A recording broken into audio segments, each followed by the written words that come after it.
Hello and welcome to the EDHRECast, where we're all about commander, data, and dad jokes. I'm Joey Schultz and I'm joined by my fantastic co-host. He told me that the new card, Exalted Sunborn, gave him an Exalted Sunburn. It's Dana Roach. Joey, why couldn't the robot take off its hat? Why is that? Had caps lock on. Oh, no. Oh, No. So bad it's good.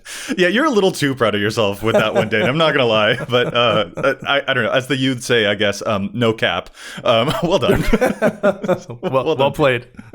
All right. Well, Dana, it's the two of us on this week's episode. What are we talking about in this show? Oh, we're gonna talk about the secret to winning more Commander games. Oh, was that like a Dr. Evil? Like you've gotten very Yeah, right. Yeah. Our one ultimate secret that doctors don't want you to know this one thing. Exactly. Perhaps a little bit of a clickbaity title, but it is something that we do think is pretty important to helping people like focus their attention during Commander games, and that tends to lead to success in those games. And it's something that you and I have quite a bit of experience, like noting this particular thing actually does help quite a lot when you are leaning into that victorious moment in an epic conclusion of a Commander game. Yeah, I mean, it's a secret sauce on a lot of decks. Sure, yeah. We've got some stats here from games we played the last couple of years. The decks that do this thing win games more often than the ones that don't. Indeed. Y'all may know that Dana and I have been tracking our game data for over 2 years. Link to that episode in the description for you. So later in this episode, we'll go over some of our stats as some supporting evidence because our most successful decks appear to have this one trick in common with each other. But all right, Dana, let's not bury the lead too deep here because there are a lot of points that we want to get to. Yes. Sure. We'll just get right to it of what we think this one thing that you can do that will help you win more games is. And specifically, and this might be a little bit wordy, but I think it ultimately just amounts to shrinking your win-con's window of interaction, minimizing the space between when you are going to pull the trigger and the number of opportunities your opponents have to interact with those things and stop you, and trying to make that window as tiny as possible has led to, in our cases, quite a lot of success in our games. And it's one of those things that, like, it's obvious if you think about it, particularly when you look at things at the CEDH end of the spectrum. Sure, yeah. Up in that space, combo win is how people win. And they tend to win with combos that are difficult to interact with. You know, yes. Thoracle being probably the most famous one.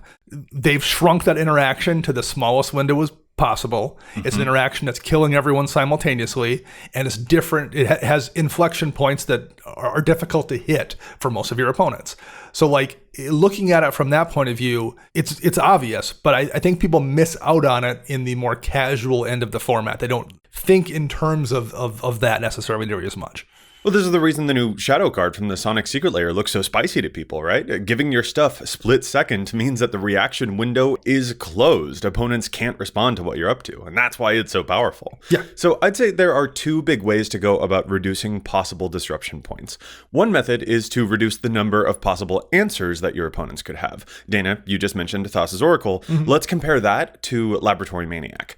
Both win the game from an empty library, but with Labman, he has to stay in play and see you draw from an empty deck, whereas Oracle produces a triggered ability. So with Labman, he can be killed in response to your attempt to draw out, whereas Oracle does not care if it stays alive. The trigger is already on the stack, removal spells won't cut it here. The only option is for someone to have some kind of instant effect that can deal with triggered abilities on the stack, and a very small breadth of cards can do that. Sure. So the possible interaction window has been shrunk, you have a better chance of success. And that is a competitive, like a CEDH example, but like we can totally apply that to casual games too. Like for instance, enchantments are a harder to kill type of card than a creature is. So maybe you choose for some of your win conditioning type of things, you choose some harder to kill card types to help you out. Or maybe you use like Conqueror's Flail and Grand Abolisher effects to stop opponents from being able to fog your super important big lethal combat steps. Yeah. Minimizing that window when your opponents can keep you from winning the game. And then the second method comes down to your timing and your sequencing. You know, don't telegraph your plans too early. Don't run out that Grand Abolisher ASAP and then risk it dying. Sure. Maybe save it for when you're gearing up for that important combat step. Or like a personal example, I have an Asterion in my party deck who can double the life loss on the end step. Sure. If I play him super early, people are going to know what my plan is. But if I play him on the second main phase, after I have a decent combat step, suddenly the math changes for that opponent. The person that I just hit will realize retroactively how much danger they're actually in. And now they basically need to have just an instant speed removal spell right then, or else I'm going to super drain their life as soon as I move out of my second main phase and go right to the end step. Yes. I shrunk their window to be able to deal with my threat, and that is what gives me a better chance at getting away with my plan. And that's what it's all about. So those are the various ways of shrinking your opponent's ability to stop you from the cool stuff that you want to do. There's a lot more that goes into this topic that we will pick apart as the episode progresses, but those are the main takeaways, the primary lessons that we want to give right up front. Yeah, there's a movie from the early 90s, Diggstown, and if you haven't seen it, you should see it. It's an excellent con man movie. And there's a quote from that movie I use a lot talking about like how to play Control. And the quote is, do you know the difference between a hustler and a good con man? A hustler has to get out of town as quick as he can, but a good con man doesn't have to leave until he wants to. Ha, okay, love that. And in regards to Control, the point is like, if people know you're playing Control, they will respond to that in a way that maybe you can't deal with. If they don't know you're playing Control, if you're subtle about it, then they don't really have a chance to respond. That applies here as well. The more time you give to set up what you're doing to win, the more often people can stop you from doing that. If they really don't realize what's happening until it's too late, they can't stop it. This is also one of the things that makes like Treasures or Phyrexian Altar so good. Sure. Those are mana abilities. You have to respond to a mana ability. Or when you have a sacrifice outlet, the sacrifice is part of the cost, not the effect. So the death that you probably wanted to happen already happened before someone else could even consider trying to stifle it. And all those little edges of stopping your opponents from messing with you can all add up. Right. All right, Dana, we do have a bunch of data that we want to get into, but I think before we can even get to some of our supporting evidence, you could say, real quick, we do kind of have to establish some feelings about who cares about winning, more or less. Right. Like, there is always that crowd out there who's like, okay, it's just a game. Who cares about winning? Why are we putting this much attention on how to win the game? And that is certainly something we want to like give some air towards, because I do, for the most part, agree with quite a lot of that same sentiment. So let's unpack that real quick.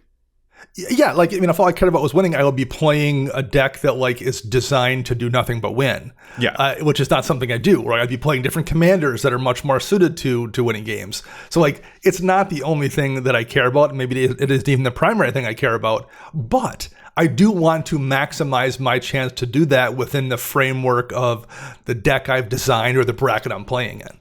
Yes, I love the way that you stated that. It's like, well said. I almost want to move on, and like I don't even need to say anything. You said it perfectly there. But yeah, like there's always going to be sort of that clash between who cares about winning because it is just a game versus but the point of a game is to try and win the game though. And it feels sometimes like those things can be in tension with each other. And I don't actually think that they always have to be necessarily. I feel like those can be yes ands to each other. Yes, it is just a game. So really, we're here for the social experience. Who's going to remember who won?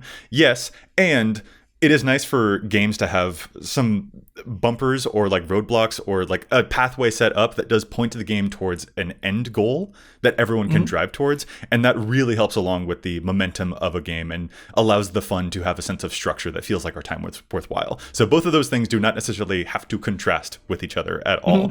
But it is the kind of thing that we do have to address because we're talking about ways of optimizing a deck or like putting something into your focus to help you win more games. And that can be something that we say and advise while at the same time we prioritize fun in our own games. Absolutely. Too. Yeah. And I think really, to extend the analogy a little bit, that's how most things work.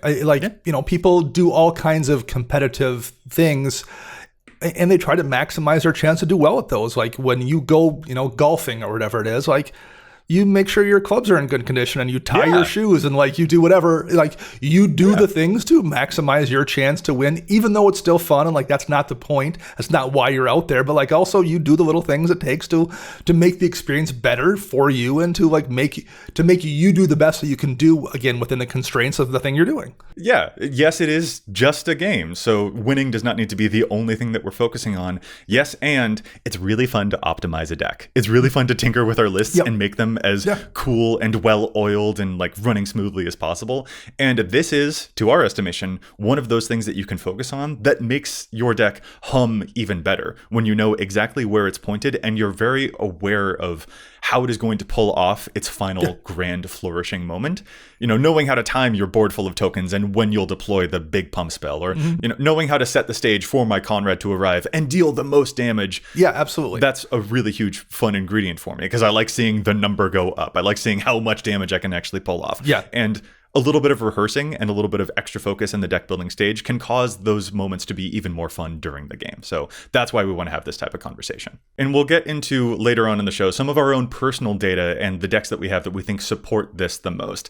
Real quick though, Dana, let's do a couple of quick shout outs and plugs. Gotta pay the bills after all. We are excited to be teamed up with Dragon Shield. Their sleeves come in dozens of colors or art variants, and their sleeve crafter tool at dragonshield.com is excellent, letting you design personalized sleeves for your Magic collection. And if you click on the link in the description below, you get 5% off any Dragon Shield product. It makes your purchase cheaper, and it supports the show. Protect your deck like a dragon.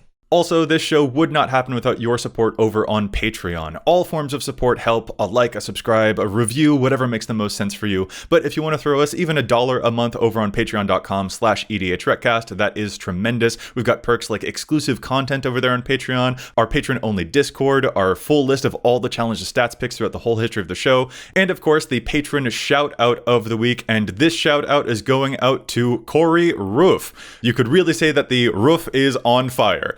Actually, no, Corey, I hope that you're not on fire, but thank you so much for supporting the show. Thank you very much, Corey. We do appreciate it.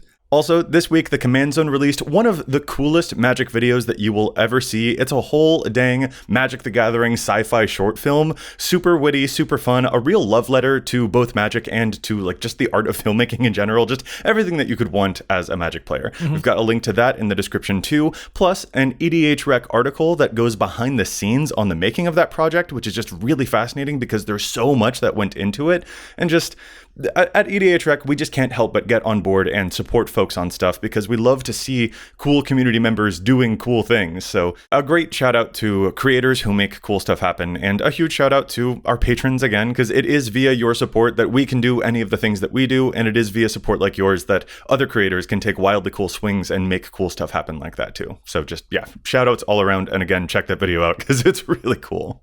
So one discussion point that's probably relevant here in talking about kind of shrinking this window up is what counts as winning out of nowhere? Yeah. Because a thing that has came up in a video recently, you did the one Commander 5 brackets video. And one thing that came up was people were asking questions about putting a Chroma's Will in the bracket 2 deck in that video. And I think that's a good card to use as an example to illustrate the difference in terms of winning out of nowhere versus just shrinking that window up. Yeah, great point. I think we could definitely cover some classic famous win condition types of cards and see which ones actually strike us as being out of nowhere or difficult to interact with versus ones that do actually have some signs that we're leading up to them. Craterhoof Behemoth, Overwhelming Stampede, or Chroma's Will, as you mentioned, a whole bunch of those. So we can go over a bunch of different categories of win cons real quick.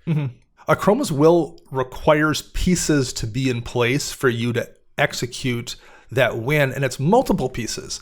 You have to have some amount of creatures, for the most part. Maybe your opponents are all at 3 life and you don't, but more often than not, if you're going to win the game with the Chroma's Will, you're going to have 6 or 8 bodies in play, and they're going to have to be bigger than 1/1s or 2/2s.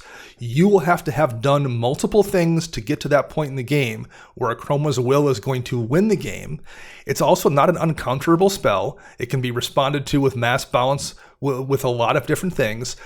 To get to that point in the game, people have had plenty of opportunity to respond to it. So while you're kind of shrinking that win, you're coming in with your creatures, you're dropping at instant speed, suddenly the creatures that weren't lethal are now lethal and unblockable.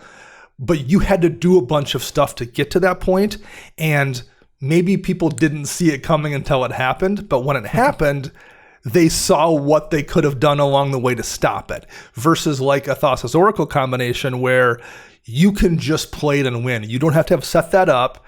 That, in a casual game especially, very much wins out of nowhere. When you see that happen, you don't retroactively see inflection points where you could have stopped it like you do with a Chroma's Will. Right. Yeah. I think Achroma's Will or even Craterhoof are extremely powerful cards. And like if you compare those to, say, a Pathbreaker Ibex, there is a big difference between those types of effects there. A Pathbreaker is a great card. It basically casts an overwhelming stampede when it attacks, but it is gated by summoning sickness. Yeah. Compared to those other things where you just cast those other spells and get those huge buffs right away when the spell or the trigger resolves. And that demands immediate attention. Sure. That's a really easy way to kind of see into the window of interaction that we're talking about in this episode. But even if those spells have a smaller window than a Pathbreaker, you're still totally right, Dana, that those other effects, Achroma's Will or even a Craterhoof trigger, still do involve various setups that had the opportunity to be stymied before that player could light the fuse on their board. And therefore, those don't always feel to me like they are, quote, out of nowhere wins.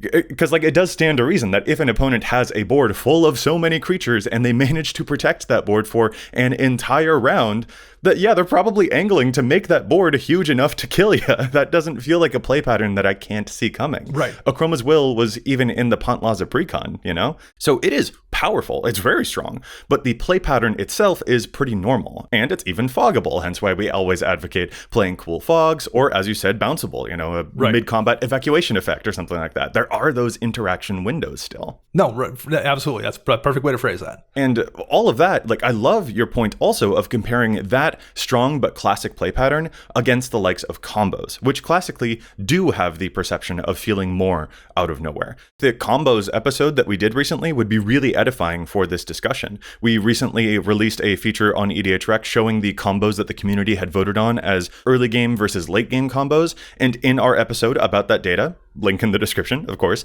we noticed a through line that characterizes many of the early game combos is that a lot of them can have the pieces or prerequisites all arrive in play and occur in the same turn, which does feel, quote, out of nowhere, because the window of interaction on that is very, very small, compared to some of the later game combos where the conditions are more spaced out. Like, for instance, Aurelia with Helm of the Host, which gives you infinite combats.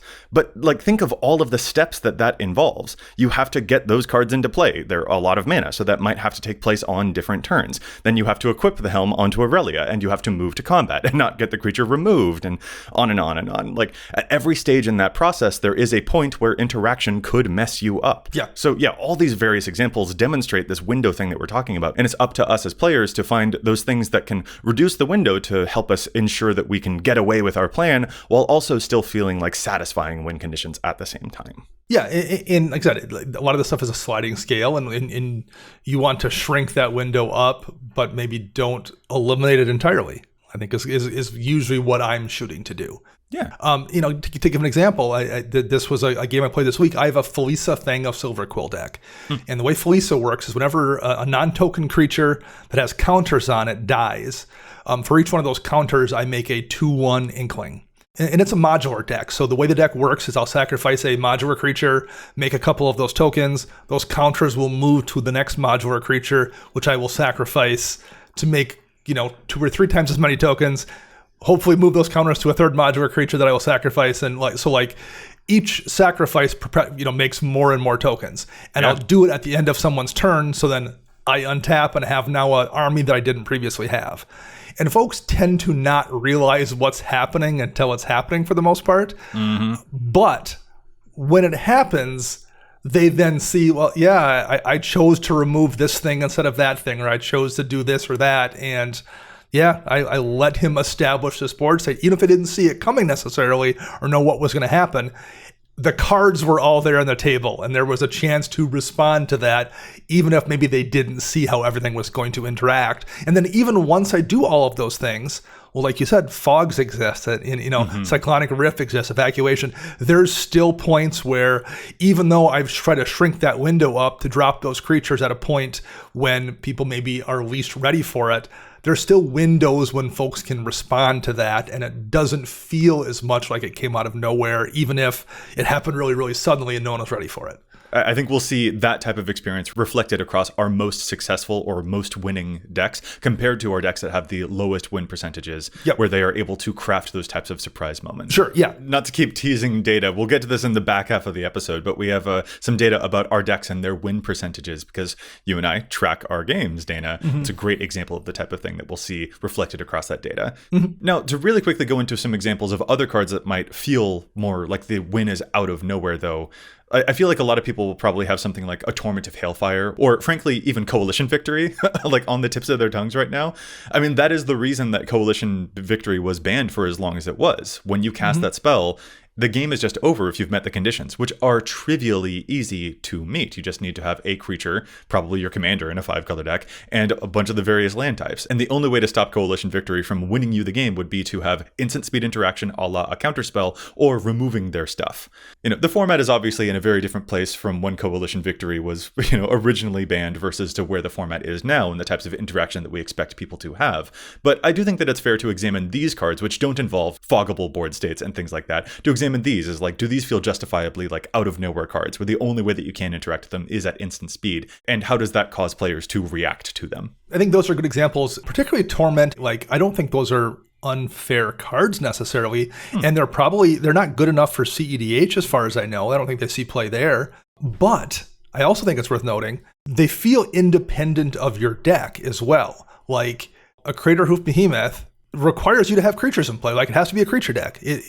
Maybe that's a simple condition to meet, but it's a condition nonetheless. Whereas like Torment, feel like it doesn't matter what's in your deck. You're going to hit a point in the game where you've got 8 mana and you're going to maybe just win the game off the back of that card. Yeah, I'm also a little bit more, I guess the game is just over, like feeling on some of those spells. But still, presumably, the game does have to go kind of long enough for those types of spells to be lethal. And that can be another way that we view what is the window here. It's just like, how fast is your deck operating to reach that point? Sure. So like in the moment when a Torment of Hailfire happens, yeah, it's devastating. Yes. Looking back on the game, your points of interacting with that spell were actually to punch the crap out of that opponent's life total before they were able to get to the point where they have enough mana to make a spell like that cause such a devastating result. Sure. So I think that is why it engenders, a little bit more of a salt score than perhaps some other spells out there. So I do, even though I don't necessarily have a problem with it, I do understand why those cards in particular can like engender that reaction from players. I really appreciate that. And it kind of relates to a lesson that I've had in like writing or screenwriting and stuff like that, where like the best endings to movies feel both surprising and inevitable. Sure. And I think that goes great for the narrative arc of a game as well. If the ending just feels inevitable, that's the type of thing that characterizes like stacks locks, where like, yeah, the end of the game is probably inevitable, but we're not enjoying it because it takes forever to finally get there. Right. But we do know what the destination is going to be in checks watch 3 or 4 more rounds or something like that. But then if an ending is too surprising, it just comes truly out of nowhere, like a combo perhaps that feels as though it had nothing to do with the previous game narrative, that can also be a little bit M. Night Shyamalan for a lot of people. Right. And no one really cares for that. We should not seek to emulate M. Night Shyamalan twist endings in our Commander games. Just my personal take. Absolutely not. But if you are able to combine those things where it seems like, this is what the deck was always leading towards, but it still manages to catch your opponents just a little bit off guard, that will be what makes the ending feel quite as satisfying. Like, you're playing an Aristocrats deck? Of course, a great big spell to reanimate all of those dead creatures belongs in this type of deck. But if you time it right, you can still catch people with their pants down. And that is going to end up giving you the most success. Because if your opponents know exactly what your plan is and when you're going to execute that plan, then they're going to be prepared to stop you. Absolutely. And that's what we're talking about here, is like minimizing their chances to stop you. Well, and maybe a good corollary to these too is a card like Approach to the Second Sun, where definitionally you have to see it coming, right? Like, it has to be cast and then put back in your library. So like folks very much have a chance to respond to it, even though like practically speaking, when someone casts Approach, they usually have a plan about how they're going to draw down to it very quickly, but still, you can see it. You can see where those points are for the most part. I think Approach to the Second Sun might be like the mascot of this episode, to be honest. Yeah, sure. Because you cast Approach to the Second Sun for 7 mana, you gain your 7 life, it goes back into your deck, 7 from the top, and then if you cast that spell again, you will just win the game. So I'll confess, I actually kind of enjoy the gameplay of Approach to the Second Sun, when it's done fairly. Sure, yes. That ticking time bomb of like, can we take them down, is interesting, engaging, lean forward type of gameplay to me. And it's because there is that window of time. Mm-hmm. Even if they are drawing some extra cards, it is interesting to try and track when and if they'll be able to get there before you're able to best them, and how to negotiate that with all of the rest of your opponents. But when it is Approach to the Second Sun using a Narset's reversal to immediately copy it and immediately trigger the stuff, like that is less fun to me. Then you have very successfully shrunk the window completely, and that is why that is such a famous combo and a successful combo that will win you more games, but it won't necessarily be always quite as satisfying. So that is a great way for us to demonstrate the types of attitudes that we have about this particular metric in games. And again, I guess to make a note about it too, at least that requires what approaches 7 mana. Narcissist Reversal is 2. So similar to Torment of Hellfire, there's still the condition that you've gotten to the point in the game where you can produce that much mana. Yeah, fair. And if you don't have mana to protect that from a counterspell or whatever it is, but like still, there's still a condition on that to a degree. Maybe it's a frustrating one because you're like, well, it's just a matter of like getting to turn 7 and the person top deck to victory because they drew that, approach, or they drew the Narcissist Reversal or whatever. But to a degree, there is still that thing where like you've gotten at least deep enough into the game for the most part. I think Infect is a very strong contender for the type of thing that people would say comes out of nowhere as well, especially with regards to Triumph of the Hordes, which is a 4-mana green spell giving all of your stuff +1/+1, Infect, and Trample. So then suddenly that board that you thought was going to deal, I don't know, just a small amount of damage is actually able to kill you now, and that can feel out of nowhere. But most of the times that I've seen a Triumph of the Hordes win, an overwhelming Stampede would also have won the game in that moment too. Right. Yes, right. So with Triumph of the Hordes, I don't feel quite as strongly on that one. But Tainted Strike, the 1-mana black instant +1/+0 and Infect to a creature, that one does feel a little bit more out of nowhere to me. Like, yes, an evasive creature with at least 9 power did have to make it to my face. So like, again, there are those inflection points, but the ability to interact with it does feel a little bit smaller than the Triumph of the Hordes window of interaction. So there are some of those ways where I can see why it would feel like such a big surprise that might rip someone out of the game that they thought they were experiencing. Yeah, and this is a sliding scale, right? Like there's not going to be any hard or fast answer where like this is definitely this and this is definitely that. There's going to be some muddy stuff in the middle. Yeah. Is Tainted Strike in that gray area? For sure, possibly. But the point is like there is, I think, a difference that a lot of people can see, even if maybe where you put one thing or the other differs from person to person to a degree. Like, I think there is a difference. Yeah. The thing that matters most to us in this episode certainly is, shrink the window of interaction that your opponents can do to stop your plan.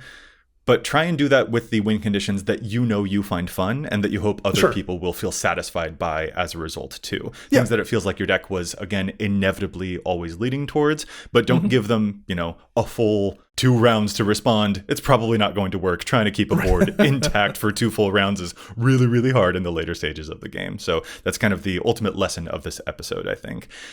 And Dana, before we get too much farther into some of our own personal stats about our most successful decks and the windows of interaction that they have on those win conditions, I'm really excited to get to that granular data on that. But before we get too much farther into the weeds, we have to pause and challenge the stats, because there's a lot of data on EDHREC that we don't always agree with, so let's challenge that data.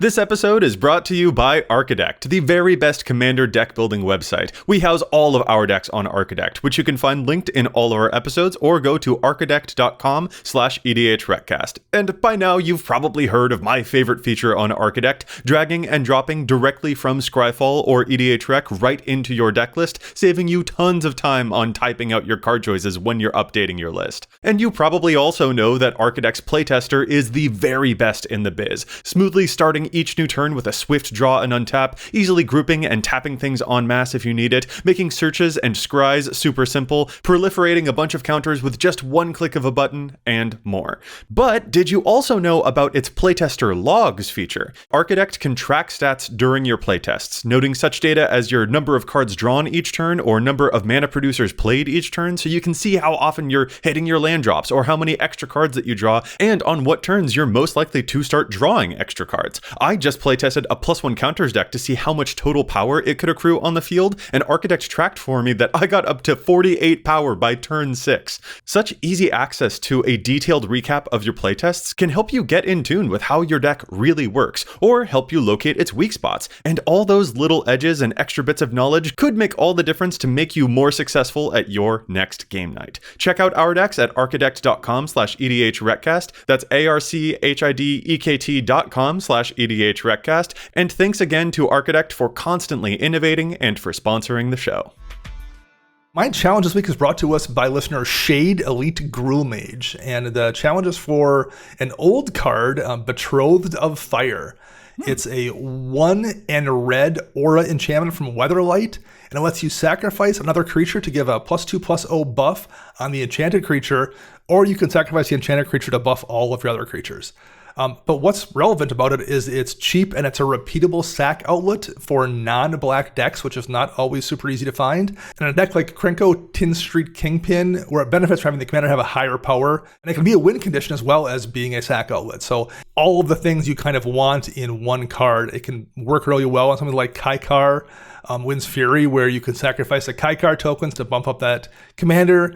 There's just a bunch of decks where this works really well, and it's in colors that don't have a lot of free sack outlets. And it's a 20-cent card right now in about 1,400 decks, so it should see more play in general. But I think Krenko really is where it probably shines. I love the combat flexibility of that. Yeah, like people won't quite know what you're going to do if you block that commander because of the sacrifice and pump ability that he suddenly affords himself by having made all those things in the first place. That is very clever. Also, I think that Shade has done really well to appeal to your specific sensibilities by finding a super old card. Yes, yeah. No, absolutely, yes. Made just for me. Yeah, well done, Shade. I like the challenge. All right, I'll move to my challenge to stats here, and this is a challenge for a commander that I've been tinkering with and been having far too much success with. That is Jenova Ancient Calamity. This is a 4-mana Final Fantasy Golgari commander. It is a 1/5 alien. At the beginning of combat on your turn, you put a number of +1 counters equal to Jenova's power on up to one other target creature. That creature becomes a mutant in addition to its other types, and whenever a mutant you control dies during your turn, you draw cards equal to its power. And Dana, you have been on the receiving end of my favorite card to put into this deck, which is Fairy Bladecrafter, a 3-mana 2/2 fairy rogue with flying that has a fairy text that you don't particularly care about. The thing you care about is that when it dies, it Ukimas the table. It says each opponent loses X life when you gain X life, where X is its power. It is so easy to put a bazillion +1 counters onto Fairy Bladecrafter, especially if you've been pumping up Jenova in general. I've used this as a win condition in my Rayhan +1 counters deck before. I even considered it in my Mimiplasm deck, because all of those decks are devoted to making the biggest creature possible. And when this one pops, it takes your opponents down with them. This card is fantastic. And in a deck that is devoted to making your creatures as big as possible and then sacrificing them whenever you would like to, Dana, the first time I ever played a Fairy Bladecrafter, I played it against you, and I easily got it up to 38 power and then sacrificed it. And you died. So for this card to only show up in 17 out of the 1,700 Jenova decks currently in the EDHREC database, that is bug nutty to me. I really think that people should make more room for this card. It is such a great win condition in that deck. And people don't tend to see it coming, and it's not even foggable. And Challenge of Stats is brought to you by Cardsphere, the best way to turn your unplayed cards into played cards. I'm putting together a Minthara Merciless Soul deck, and as an experiment, I wanted to see how long it would take to get all the cards I was missing just from Cardsphere, and it turns out the 42 cards I needed were on their way to me in less than 3 days. If you go to cardsphere.com/EDHRECast to check out our favorite way to build up decks. Yeah, Dana, I am trying to use Cardsphere to build a blue-white artifact deck led by Sid, Timeless Artificer, and I will be using Cardsphere to get more copies of a very specific edition of Sid, Timeless Artificer, which is the Final Fantasy II version. I want to build a Sid deck, and you can have any number of copies in that deck, and that's fantastic, but I don't need all the various arts. I just need that one. The one who looks like he's singing the YMCA theme song. Like, that's the one that I need. You just want Daddy Sid. He is straight up Daddy Sid. Like, I believe when I saw the art of that card, I just blurted out the words, "Yes, sir." Like, that is fully... King Arthur himself could not pull me away. You know, like, that man is going to be my husband. I need as many copies as possible. And thankfully, Cardsphere is an easier way for me to actually get the copies of the card that I want to have. So if that's not an endorsement, I don't know what is. So to get a little more serious here for a second. Sure, yeah. So we kind of teased earlier talking about some of the actual stats for this, and let's delve into that a little bit, because we do have some numbers here. We track our games, and I'm sure at the end of the year we'll talk about this year's numbers, but the last 2 years we've actually looked at our win percentages, so like we know which one of our decks win more often than other decks. Yes, we do. Yeah, again, this is an episode that folks can check out. We'll have it linked in the description and all of that. It's a really fun project that we enjoy doing. And frankly, one of the primary reasons I know that I engage in this practice is to make sure that my decks aren't punching too hard, more or less. And this is kind of how we noticed this particular trend, and why we wanted to put forward this as a topic, is that some of the most winning decks seem to have this type of thing in common. And yeah, we went over some like conceptual examples in the first half, but now let's really provide some of that data for our true supporting evidence. And again, Dana, as you mentioned, this is just data that we had from like the start of this year, the past 2 years. We haven't incorporated any new data that we've been tracking this year, though keep your eye out for the end of this year for that episode when we've tracked and compiled 3 years of game data. I'm excited for that. But yeah, let's pull up our stats of our previous years and note the decks that have had the most success. Dana, what do we note as some of your winningest decks? So looking at my decks, the 3 that jump out in terms of win percentage that are worth mentioning here, Minsc and Boo Timeless Heroes that won about 2/3 of the game it played last year. Reki History of Kamigawa, same situation, about 2/3 of its games. And Arden and Essior, which won 50-some% of the games, so more than half of the games. And those 3 decks all tend to win in very small windows that aren't telegraphed in advance, and that's been pretty consistent from year to year to year. Those 3 decks have a very high win rate. Quite a pattern to notice amongst those. Like if we take a granular look at some of these, take a critical eye towards them, your Reki deck, which is a mono green deck that can draw a bunch of cards when you cast legendary creatures, I mean, that deck is just designed to spit out a ton of legends, which then digs to find you more and more legends. But it also often is digging down to find like a haste enabler to make all of those legends suddenly an immediate problem, like a Concordant Crossroads or an Chroma's Memorial type of effect. So the window of opportunity that I thought I had to respond to you is actually significantly smaller than expected, and that is one of those things that makes the deck so surprising and therefore so successful. Yeah, in Minsc and Boo Timeless Heroes, it's a similar thing. It's a deck, it's a Fling Deck basically, and it's using +1 counters to buff up a lot of creatures. Well, I'll find myself in a situation where I have, a creature that I'm able to that I've made ginormous, and I can swing at one person and take them out with this giant creature I've built up. But the other 2 players think they're fine, and maybe they did have a response, but they didn't care because they're like, well, you're taking out one of our opponents. We're not going to interfere with that. Go ahead and take that person out. And then I flung it at them in the second main phase, and they're dead too.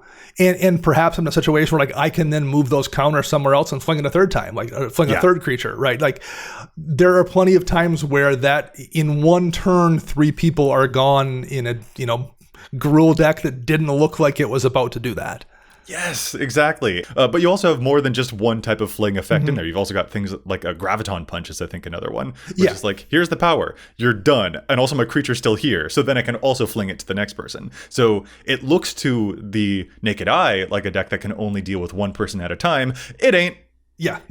Well, I mean, Minsc and Boo have a fling effect kind of baked into one of the abilities there. But yeah, there's also, 8 to 10 fling effects in the deck as well. So like there's just almost always one available at the point in the game when I want to use it. Right. And so while the creature that you are building up to make big enough to be lethal when you do fling it, while getting enough counters onto that creature might take a little while, a turn or two. I mean, +1 counter decks are really good at putting a lot of +1 counters on something very, very quickly, for sure. But that might take a little bit of establishing time. But the real surprise, the real shrunken window of interaction on this deck is that people don't expect it to be able to deal with 3 players, when in fact, it totally can deal with 3 players once you get to that point, which means you have to be ever more aware of it. I think to an extent also your Arden and Essior that you submitted as another example, you said that one has like a 57% win rate based off of your 2 years of data. That one also has a very small inflection point that is kind of just reliant on Arden, who comes down and takes all the equipment that you have and slaps it onto one creature, which is probably ready to attack right then and there. So it does seem like the window of opportunity that I have in games against you while you're playing this deck is I need to time when Arden is about to arrive and completely mess up my life. Yeah, right. Well, and it has the advantage of being in blue. So like I have counter spells at the ready to prevent people from interacting with me if I want to. And because of the way Arden works and attaching those equipment, I'm running a bunch of creature lands in the deck as well that are easy to animate. So there's even situations where like people will respond with a board wipe. And they're like, okay, well, I've got a couple turns before this is a problem.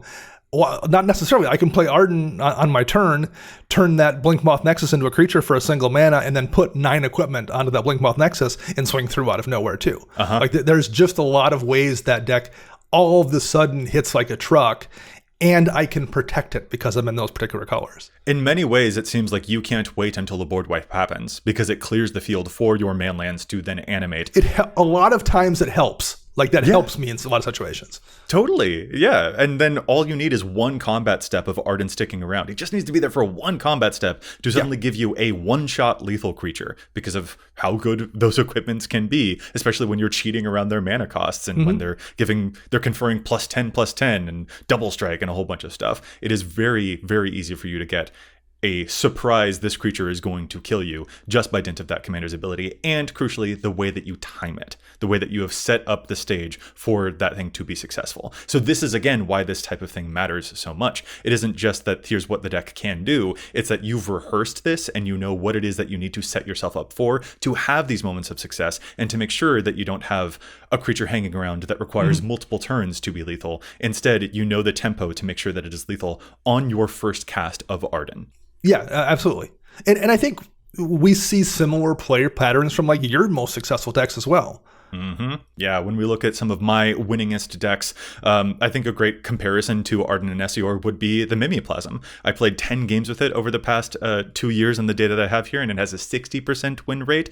The Mimiplasm is a Sultai commander that can eat 2 creatures from graveyards and become a copy of one with +1 counters equal to the other. And much like Arden, where as soon as I arrive, I only need one combat step to mess up your life, that is the whole point of that Mimiplasm deck. I will combine dead creatures to make an immediate one-shot machine, like a Tyrannix Rex, which has haste and trample and ward 4, and also a toxic ability that I don't even care about because I've made it a 30/30. So it's just immediately there, and you have one combat moment to try and deal with it. That is the type of thing where the window is so insignificantly small that it is very, very difficult for people to deal with it once it arrives. The way to deal with it is to stop me from having a graveyard in the first place. You need the nuclear option to make sure I never get to that point. But once I do cast and resolve this, it's probably lights out for somebody at that table. Yeah. I mean, like a perfect example of it's just a thing you don't really see coming until it's too late. Yeah. All of a sudden, this giant creature that has probably multiple abilities is there smashing you in the face, and and you retroactively see it. Yes. Yeah. After it happens, you're like, oh yeah, I should have been ready for that. But in the moment, you tend to be focused on it's one of those things that's happening in the fringes versus like happening right there in front of you, and it's just very easy to miss. I appreciate you saying it that way as well, because retroactively realizing it and using that as a level up opportunity is, I think, very important, rather than being caught in the emotion of that moment where it caught you off guard. And then, I don't know, being salty about that is not the reaction to me.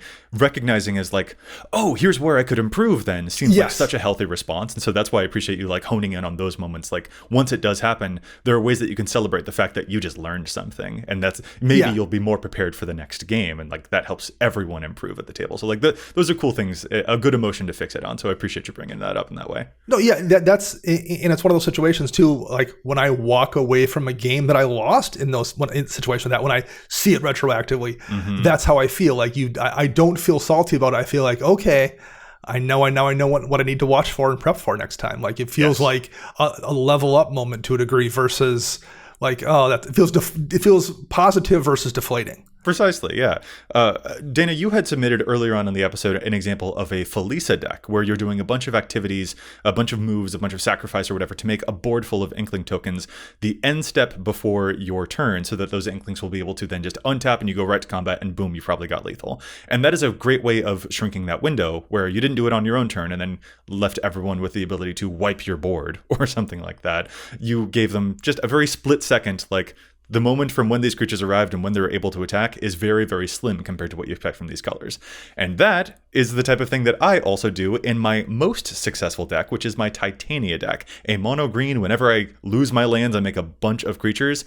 Yeah, end step, right before it becomes my turn, I use a Zurn Orb to sacrifice all of my forests and make a huge board full of 5/3 tokens that will immediately be able to attack right away. That is why my Titania deck has a 100% win rate of the games that I've played, which is only like 4 games, but still, when I play that deck, I play to win, and I'm doing cutthroat techniques precisely like that one.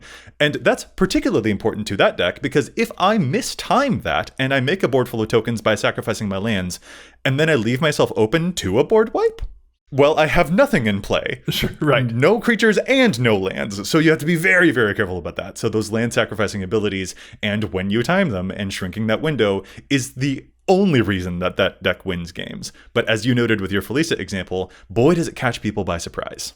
It absolutely does. But it also, similar to the Felisa deck, you're kind of going all in. Completely, Like you said, you're sacrificing your lands. I'm sacrificing all of those modular creatures. I think that is one of those things that psychologically also makes your opponents not mind it so much, because they're like, well, I lost, but like that person shot their shot. That was a glass cannon. Yeah. And had I had a response, they were done. Mm-hmm. So like that also was one of the things that doesn't feel as bad, because like they pushed all of their chips into the middle of the table. And like that's one of those things that I feel like when someone does it to me, I can respect that kind of a big move. Totally. It was something that like I could have seen coming retroactively, and they put it all on the line there. So like that they kind of maybe earned that win. Yeah, you got to respect the hustle at that point, right? But yeah. I love the chips all in visual of that. That's very, it completely feels exactly that way. And that is part of the reason that I find that deck so exciting and the wins to feel so satisfying, because it doesn't seem like I'm the only one who's satisfied by that too. It seems like there's that moment where everyone can reflect upon like, dang. And so yeah, I appreciate that feeling. Now, Dana, we've talked about some of our most successful decks, and we can literally see that reflected in the amount of games that they won over the past several years. But to contrast against this, to provide even more supporting evidence, let's look at some of our worst performers. And I again think that we will note that across the board, the thing that they have in common is that they leave that window open longer than our other decks do, and that's why they have a less successful rate overall. One of the first ones that I'll submit here is my Karazakar deck. I played 19 games with it over the past 2 years, and it only has a win rate of 15.79%. And in that one, that is my Rakdos Goad deck, which relies upon not just my own creatures, but also all of my opponent's creatures to stay in play for multiple turns in order for me to accrue enough damage to win games and draw enough cards to get the value I need. That's a lot. That is a very, very open window that opponents have a lot of ways to respond to. Yeah. And because they expected opponents to have creatures that are going to end up attacking, their deck is chock full of ways to deal with that. People play board wipes, Joe. Like, what am I doing here, right? So it came as no surprise to me that this was one of my losingest decks over time. Similarly for me, I have an Athreos deck that's built around using the card Pestilence. Mm-hmm. And actually, I did a deck tech on this for Patreon viewers a few weeks back. And what I'm going to do is I'll open that up so listeners who aren't subscribing to Patreon can actually view the video, and we'll put a link in the show notes so you can, if you want to see something about it, and you can also get a glimpse of some of the Patreon only content we have. But Pestilence is an enchantment that you spend a black mana and it deals 1 damage to all creatures and players. And there's a handful of Pestilence variants over the years. So this deck is built around using a Pestilence variant to deal damage to everyone and kill all creatures. And I have multiple ways, because I'm in white as well, to kind of use Circle of Protection variants to keep me from taking that damage. Cool. And my commander is indestructible, so it doesn't take damage. The problem is that requires a ton of setup, right? I have to, probably have Athreos out. I probably have to have something out that keeps me from taking damage, maybe something that keeps my creatures from taking damage, and I have to got one of those Pestilence effects out. And then even then, it's going to take me multiple turns to do enough damage to kill everybody. There's a lot of moving parts. It's a slow deck. There's a lot of inflection points. If you remove that Pestilence, well, I'm not doing anything until I find another one. As a result, it's won, 20% of the games roughly is what the win percentage is. And on top of that, it's kind of annoying.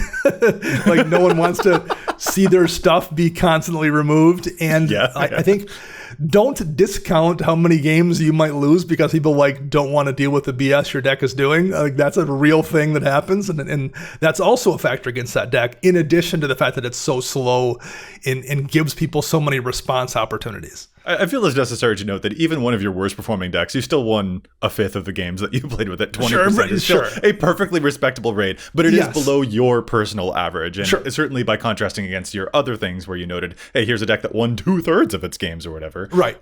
Then yeah, that is the relevant piece of information here. But like if you're winning 20% of your games, that's still good. Like yes, absolutely. You should only expect to win like 25% of your games in a Commander game, right? Yeah. So like that's still a decent performer.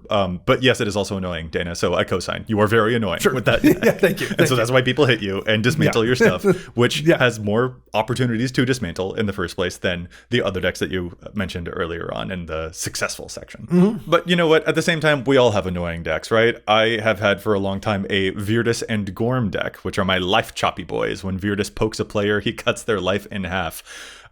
This one is one of also my least successful decks. Probably also in part to the fact that it is a deeply annoying strategy. No one wants to have their life total cut in half by the poke of one little 1/1 little guy. You know, in my data, I see that I played 12 games with this deck, and it has a win rate of 16.67%. So, you know, not a lot. And I certainly think that the annoying factor plays a whole lot into the success of this one. But also, the strategy here is to cut someone's life in half over and over. And assuming that I'm just relying on my own commander's damage here, that means I would have to poke each opponent 5 times, cut them in half 5 times each to win. So that's not realistic. That is the biggest open window of interaction possibilities that you could ever imagine, which does kind of basically mandate that in order for the game to end quickly, I would need to have some type of wound reflection effect in play to make one life-chopping moment like viable or efficient at actually like reducing my opponents to truly 0 life. And the thing is, everyone anticipates that too. Everyone prepares for it. So the strategy at its base is very, very slow. It's also deeply annoying. And even then, people will put the pieces together on what the deck is going to do, which means from the moment I announce my commander, everyone knows what the window is. Right. And they know what to watch out for, and they know to prepare for as soon as Verus even tangentially considers putting his toe onto the battlefield, they are ready to snipe that guy completely away. So this is a deck that I've had very little success with. I still find them very charming, but it is not an efficient way of winning the game by any means. Yeah, I mean, a Glista Sun Slayer, a deck of mine that I've had for many, many years. It was a Glista the Trader deck initially. And it's a Death Touch deck. All the creatures have Death Touch, which again makes it kind of annoying. But it's like just a creature combat with win condition deck. It's very much, you know, Magic in the year 2013, where you hope your opponents are at 4 life when you swing at them with a 5/5. Like that's kind of the win condition plan for that deck. And again, you could see that coming. Like it folds any fog if you happen to have indestructible blockers. If you're board wiping often enough. It's just there's no like the win condition is so wide and so broad and so unfocused that it's just tough to put away games compared to some of my other decks. Yeah, consistently, our decks that lose the most often are the decks that have telegraphed win conditions, or as you just described, perhaps a little bit unfocused. And that's why this type of discussion matters to us. You know, I made a video a while back about how simply sorting your deck into different categories can be an efficient way of understanding that deck better. And when we're building our decks on our architect profiles, we're always like using those category features to sort, not just by like, here are the artifacts, here are the creatures, but like, here's the ramp, here's the card draw, here's the oomph, here's the win conditions, cards that are specifically dedicated to taking what I have and funneling it into a victory condition at all. And that's why I think this type of exercise can be so important, is understanding what the victory condition is and finding ways to, I don't know, put a little nos into it here and there. Not so much that it feels like we're in a completely different genre of movie, but enough that it feels like the car has hit the right level of acceleration to take the moment I want to try moving to win the game and the moments that I actually will win the game and get them a little bit closer together so that my opponents can't stop me from those grand plans. Yeah. And that in a nutshell is what it's all about. Like, right. It's like minimizing that window when your opponents can keep you from winning the game. Yeah. Minimizing it and being aware of it. So folks out there, if you want to take a look at the win conditions that you are playing, ask yourself how long it is that those win conditions will actually take to convert your board of stuff into something that will actually close the window down. And if you can shrink those, you'll probably, get those 2 points closer together. You'll probably have a little bit more success with those decks. But again, as we talked about earlier on in the show as well, make sure it doesn't feel like too much of a left hook or an M. Night Shyamalan plot twist along the way. Right. We're looking for that inevitable but still surprising. So being aware of the surprising is sort of the whole point of this episode. But, trying to keep it feeling epic alongside that too seems like a really important focus to make sure that you are able to focus not just on the winning, but also on the social fun that comes paired alongside with the best games of Commander. Perfectly said, Joey. Hey, thanks. Nothing to add to all of that. That's exactly, I share those sentiments precisely. Cool. Well, then with that, listeners, we have got to hear about your favorite win conditions out there and the various ways that you enjoy winning games while maintaining that fun. And if you do have any decks that are successful at, taking those points and pushing them farther away, like what are your most successful decks that have bigger windows of interaction? We would be very curious to hear any data of yours that contradicts our personal feelings here. It's a great big subjective game out there, so definitely let us know your thoughts. Dana, with that though, we are going to call this episode to a close. So if folks want to get in touch with you online, where is it that they can find you? You can find me on Blue Sky at Dana Roach. I'm writing articles for EDHREC, and you can find all of us together at patreon.com/EDHRECast. And you can find me everywhere online, from Instagram to Blue Sky at Joseph M. Schultz, and you can follow the cast online at EDHRECast. Listeners, we'll be back at you next week with more data and insights, but until next time, remember, EDHREC your deck before you wreck your deck.